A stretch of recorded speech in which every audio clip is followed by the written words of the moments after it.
ሰላም ቅዱሳን፣ ሰሞኑን በሶሻል ሚዲያ እየተጋራ እየተመለከትነው እንዳለ ነው። በብዙ የምስጋና የንስሐ እና የጸሎት መዝሙሮች የሚታወቀው ወንድማችን ፓስተር ዘማሪ ሸዋዬ ዳምጤ ደስ የሚያሰኝ ነገር ተደርጎለታል ተብሏል። ይሄ ዘማሪ በተለይም ደግሞ ኑሮ ከጌታ ከኢየሱስ ጋራ፣ ውቢቷ ኢየሩሳሌም፣ አይቀደምም እግዚአብሔር የተሰኙ ተወዳጅ መዝሙሮቹ በአብዛኞቻችን ልብ ውስጥ አሉ።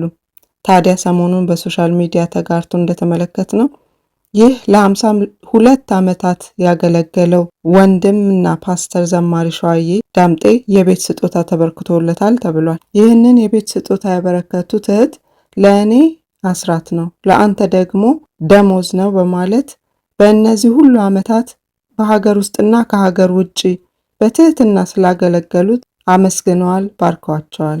በፕሮግራሙም ላይ የታች እንደተናገሩት ፓስተር ያሬድ ማሩ ከአዳማ ጀምሮ ከፓስተር ሸዋዬ ጋር በመቆም ጎፈንድሚውን በማስተባበር አገልግሏል። እግዚአብሔር ጸሎታችንን ሰማ መለሰልንም ብለው ደስታቸውን ገልጸዋል።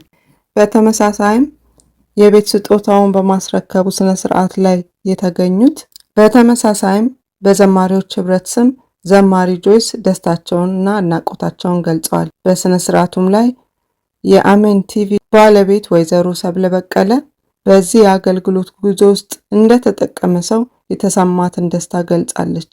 አሜን ቲቪ በቦታው በመገኘት ስነ ስርዓቱን ደግሞ ዘግቧል። እንግዲህ ስለተደረገው ነገር እግዚአብሔርን እናመሰግናለን። እርስ በርሳችን ልንደጋገፍ እና ልንተሳሰብ ይገባል እንላለን። ስለተደረገው ነገር እግዚአብሔር ይመስገን። ብትሰሙት ጥሩ ነው ያልነውን ይህንን መረጃ ይዘንላችሁ መጥተናል። ስላዳመጣችሁ እናመሰግናለን። ሻሎም